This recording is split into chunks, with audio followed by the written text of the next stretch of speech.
শুভ সকাল আমার প্রিয় বন্ধুরা, কেমন আছো সবাই? আশা করি সবাই খুব ভালো আছো, সুস্থ আছো।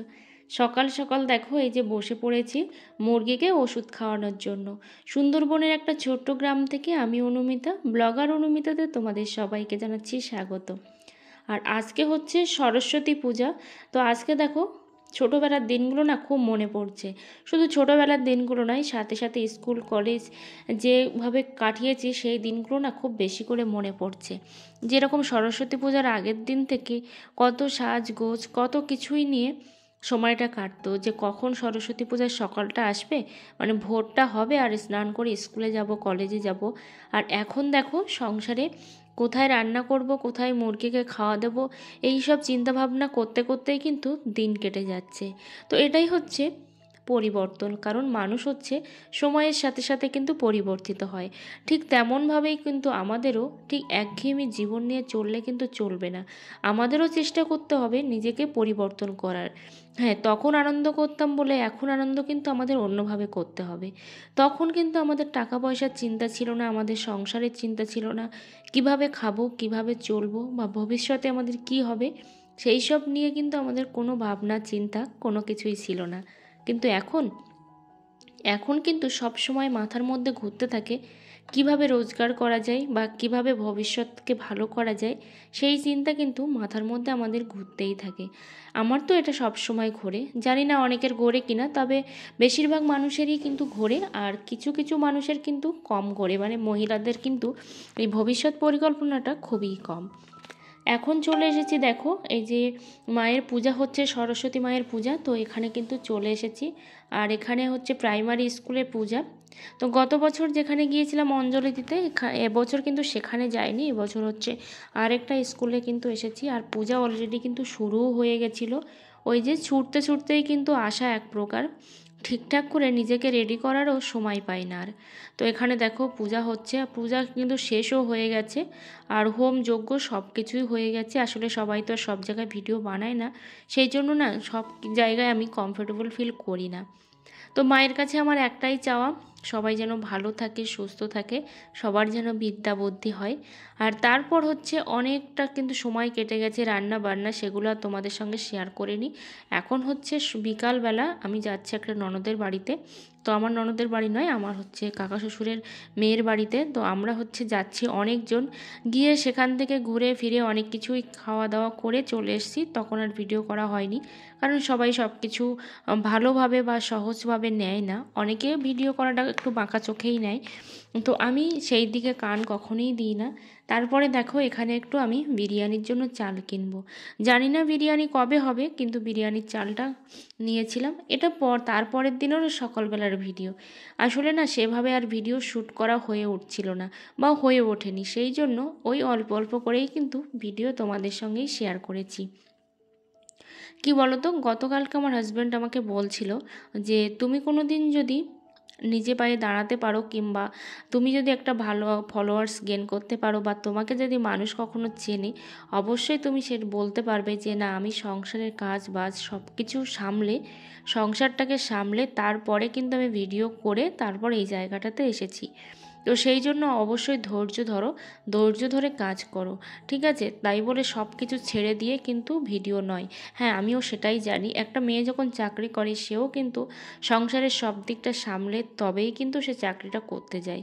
একটা মেয়ে কিন্তু দশভুজার রূপ, কারণ সে চাইলে সব কিছুই করতে পারে। কারণ সে যেমন ঘরেও সামলাতে পারে তেমন বাইরেও সামলাতে পারে। ঠিক সেভাবে কিন্তু আমাদের প্রত্যেকটা মহিলাদের ঘরে বাইরে সামলেও কিন্তু নিজের পায়ে দাঁড়ানো অবশ্যই উচিত। কারণ নিজে পায়ে দাঁড়াতে না পারলে কোনো দিন কিন্তু এই সমাজ তোমাকে এক পয়সাও মূল্য দেবে না, এমনকি নিজের লোকজনও। তো এইভাবে দেখো আমি টাকাও কিন্তু মাঝে মধ্যে সেভ করি। কিভাবে বলো তো, শুধু সংসার খরচের টাকা শুধু নয়, এখানে কিন্তু আমার ইনকামের টাকাও আছে। যেটুকু টাকা আমি রোজগার করার চেষ্টা করি, তার থেকেও কিন্তু যখন যেভাবে আমার কাছে খুচরো পয়সা আসে, আমি কিন্তু 20 টাকা, 200 টাকা, 100 টাকা, মানে যখন যেমন থাকে, মানে সংসারের জন্য রেখে আমি বাকিটা কিন্তু এরকম ভান্ডারের মধ্যে রেখে দিই, যাতে করে আমার কোনো সমস্যা হলে আমি যেন সেই টাকাটা কাজে লাগাতে পারি। তারপর দেখো এখানে হচ্ছে আমি চলে এসেছি বাসন ধুতে। ঠিক আছে, তো বাসনগুলো এখন ধুয়ে নেব, কারণ খাওয়া দাওয়ার পরের বাসন ধোয়া হয়নি। আর পুকুরে বাসন ধুতে না অনেকটাই কিন্তু মানে দেরি হয়ে যায়, কারণ আমি ওই রেখে দিয়ে চলে যাই না, আবার হচ্ছে ধোয়া ধোয়ে করার পরে কিন্তু তারপরে চলে যাই। তো আমার যেহেতু বোন এসেছে সেই জন্য কিন্তু আমার বোনের কাছ থেকে ক্যামেরাটা ধরে নিচ্ছি।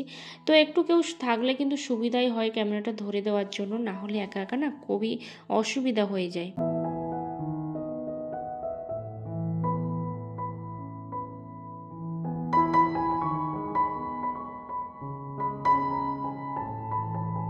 বাসনটা ধুতে ধুতে তোমাদের মিষ্টি মিষ্টি কিছু কমেন্টের রিপ্লাইগুলো করে নিই।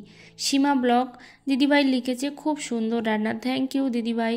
বানশি তরি, খুব সুন্দর, থ্যাংক ইউ।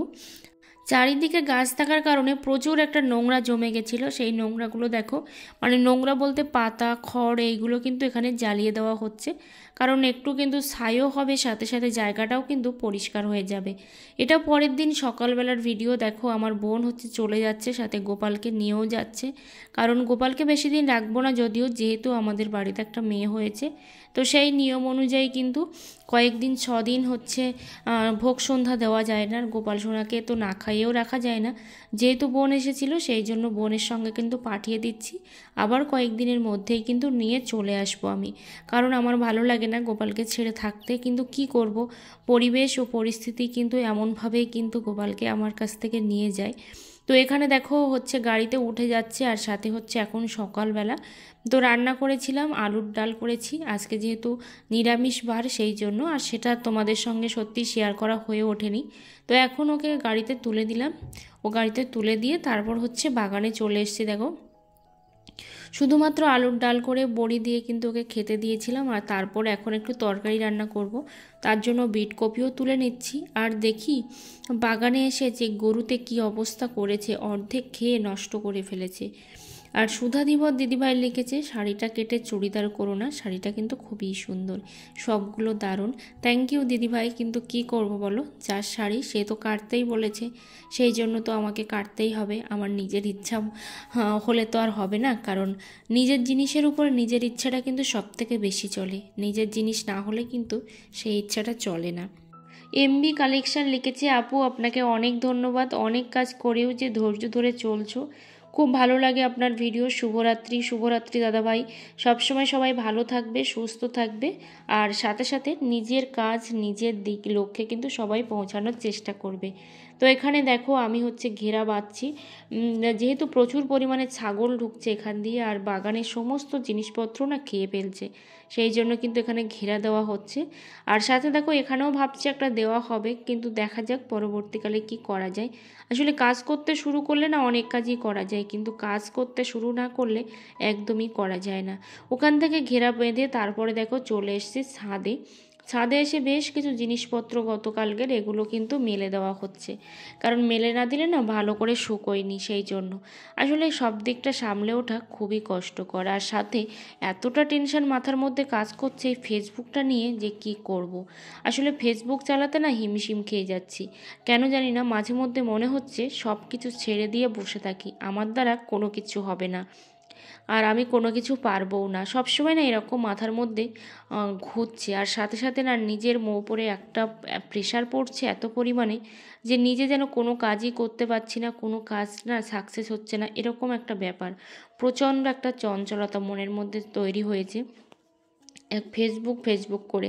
আর সাথে তো ইউটিউব হচ্ছে, দুটো চ্যানেলও কি করব কিভাবে চালাবো বুঝে উঠতে পারছি না, আসলে সব কিছুই না একটা এলোমেলো হয়ে যাচ্ছে বা ঘেঁটে হয়ে যাচ্ছে।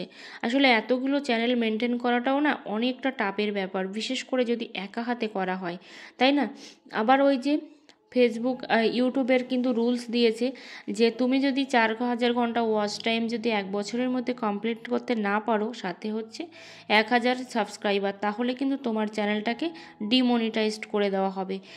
যাদের ভিউজ একেবারেই কম তাদের কিন্তু এটা একটা ভীষণ টাফ ব্যাপার, যে 1000 ফলোয়ার্স আর সাথে সাথে 4000 ঘন্টা ওয়াচ টাইম কমপ্লিট করাটা কিন্তু খুব টাফ ব্যাপার। সেই জন্য একটা টেনশন মাথার মধ্যে কাজ করছে, কারণ এতদিন না খুব রিল্যাক্সে চলছিলাম যে না কোনো রকম ব্যাপারই নেই আমার 4টে চ্যানেল মনিটাইজড করা, কিন্তু এখন ওই যে রেগুলারিটি মেনটেনও করতে পারছি না, সাথে কোনো রকম ভিডিও আপলোড করতে পারছি না। এই সব মানসিক চাপ মাথার মধ্যে দিয়ে এত যাচ্ছে যে আমি কি করব বুঝে উঠতে পারছি না। যাই হোক, বিছানাপত্রটা দেখো কিছুটা হলেও গুছিয়ে নিলাম, আর এই জিনিসপত্রগুলো ভাঁজ করে তুলে রাখলেই কিন্তু গোছানো হয়ে যাবে। এই চুড়িদারটা কিন্তু আমি বানিয়েছি, আর এই চুড়িদারটা বানিয়ে গতকালকে গিয়েছিলাম বোনকে আনতে, তো আর সেটা তোমাদের সঙ্গে শেয়ার করা হয়নি। তো বেশ সুন্দর হয়েছে, ফিটিংসটাও কিন্তু দারুণ হয়েছে। আসলে যত বেশি কাজ করা হবে কাজটা কিন্তু তত বেশি সুন্দর হবে। অনেক দিন বাদে কিন্তু প্রথমবার চুড়িদার বানালাম, তো প্রায় 5 বছর পরে, সেই জন্য কিন্তু আমার মনে হয়েছে ভালো হয়েছে, কিন্তু আরও বেটার হওয়ার দরকার আছে। তো এখানে দেখো আমি কিন্তু জিনিসপত্রগুলো সব গুছিয়ে রাখার চেষ্টা করছি, কারণ এত পরিমাণে ধুলো পড়ে এই রুমটাতে যে কি বলবো, সবসময় মনে হয় ধুলোর ওপর দিয়ে হাঁটছি। যাই হোক, কিছু কিছু জিনিসপত্র এর মধ্যে ঢোকানোও ছিল, সেগুলোকেও বের করে নিচ্ছি। তোমরা যারা ভিডিও বানাচ্ছ অবশ্যই মন দিয়ে কাজ করো, মন দিয়ে ভিডিও বানাও, তাহলে দেখবে তোমাদের ভিডিও কিন্তু একদিন না একদিন ফরেওতে যাবে। সেটা কবে কিভাবে আমি সত্যি জানি না। আমি সবার জন্য প্রে করি, সত্যি আমি কিন্তু বহু মানুষের জন্য প্রে করেছি। অনেকে হয়তো দেখে থাকবে যে সিম্পল হাউস ওয়াইফ প্রিয়াঙ্কা, ওই দিদিভাইটার চ্যানেল কিন্তু আমি সব সময় দেখতাম, আর এতটা কষ্ট করতো, আমি সব সময় বলতাম যে ঠাকুর দিদিভাইয়ের চ্যানেলটা একটু ভাইরাল করে দাও, ভাইরাল করে দাও। তারপরে দেখো এমন ভাইরাল হয়ে গেল যে বাড়ি গাড়ি সব কিছুই করে নিয়েছে। তো এরকমভাবে না আমি বহু মানুষের জন্য প্রে করেছি, তারা কিন্তু ভাইরাল হয়েওছে, অথচ আমি কিচ্ছু করতে পারছি না, বা আমার কিন্তু কিছুই হচ্ছে না। এটা হচ্ছে আমার কপাল বলতে পারো। যাই হোক, দেখো এই চুড়িদারটাও কিন্তু বানাতে হবে। চুড়িদারের প্যান্টটা তো অলরেডি বানানো হয়ে গেছে, আর চুড়িদারটা এখনও বানানো হয়নি। আসলে শরীরটা সায় দিচ্ছে না, শরীরটা এতটা খারাপ যে কোনো কাজই না আমি ঠিকঠাক করে করতে পারছি না, আর কোনো কিছুইতে আমি অ্যাক্টিভ থাকতে পারছি না। তো এই শোকেসটা না একদমই ভালো হয়নি, কেন জানি না, একটুও ভালো হয়নি। এই যেটা বড় পাল্লা আছে না, এই পাল্লাটার কথা বলছি। তো সেই জন্য একটু ভালোও লাগে না মাঝে মধ্যে এর মধ্যে কিছু রাখতে। তার থেকে বরং এই সাইডের চায়নাটা কিন্তু বেশি সুন্দর। এখানে দেখো যা যা বাজার করে নিয়ে আসা হয়েছিল, আসলে লাইটটা এতটাই কম এই রুমের মধ্যে যে ঠিকঠাক করে কিন্তু দেখাও যায় না। আগুন নিয়ে এসেছিলাম, শসা নিয়ে এসেছিলাম, আর এখানে দেখো কি কি আছে, আসলে অনেক দিন আগের ভিডিও তো ভুলে গেছি। আর এটা হচ্ছে জল আলু আছে, আর এটা হচ্ছে ভীম একাদশীর দিনের ভিডিও, কারণ হচ্ছে আমি ভীম একাদশী করেছিলাম সেই জন্য। আর সাথে সাথে আমিও গেছিলাম আজকে ডাক্তারের কাছে, সেগুলো তোমাদের সঙ্গে কোনো কিছুই শেয়ার করিনি, আসলে মন থেকে ভালো নেই, সেই জন্য কিন্তু আর শেয়ার করা হয়ে ওঠেনি যে ডাক্তার কি বলেছে না বলেছে। অবশ্যই কোনো দিন না কোনো দিন শেয়ার করব। তারপরে দেখো রাত্রেবেলা কিন্তু এখানে আমি রান্না করছি মাংস, কারণ অনেক দিন হলো মাংস রান্না করা হয় না, ফ্রিজের মধ্যেই থেকেছিল, মানে রাখা ছিল, সেইটাই কিন্তু করছি। আবার তো ওইদিকে পূর্ণিমা চলে আসবে, আর এটা কিন্তু ভীম একাদশীর দিনের নয়, যেহেতু আমি একাদশী করেছিলাম তারও 2 দিন পরে, মানে পূর্ণিমার আগের মুহূর্তের কিন্তু এটা ভিডিও। ওই যে আমি বললাম অল্প অল্প করে ভিডিও করেছি, সেই জন্য কিন্তু এরকম অবস্থা। তো আমি একটু লঙ্কার গুঁড়োটা কিন্তু লাস্টের দিকেই দিই, সেই জন্য দেখো লাস্টের দিকেই দিয়ে দিলাম। কিন্তু সবাই বলে যে আমার রান্না নাকি একটু হলেও ভালো হয়, সেই জন্য না আমি অনেকটা ভরসা পাই, আর অনেকটা মন থেকে রান্না করার চেষ্টা করি। ওই যে সবাই বলে কোনো কিছু যদি তুমি মন থেকে করো অবশ্যই কিন্তু সেটা ভালো হবে। আর এই দিকে দেখো মাছের তরকারিও আছে, ফুলকপি আলু দিয়ে রুই মাছের তরকারি আছে। আর এই দিকে দেখো আমার মাংসটা কিন্তু প্রায় হয়ে গেছে। কেন জানি না আমার এই ক্যামেরাটা এরকম কালার কেন আসে, আমি মাঝে মধ্যে কিন্তু বুঝতেও পারি না। তো মনটাও খারাপ লাগে এই ক্যামেরা দিয়ে ভিডিও করতে। যাই হোক, রান্নাটা আমার প্রায় হয়ে গেছে, এবার আমি জল দিয়ে দেবো তরকারিতে। আর এটা দেখো তারও 2 দিন পরের কিন্তু ভিডিও। রাস্তায় আসতে আসতে কিন্তু মাছ কিনেছিলাম, চিংড়ি মাছ, তো সেই চিংড়ি মাছগুলো এখন কেটে নিচ্ছে, আর এখন বাজে প্রায় 2টোর কাছাকাছি।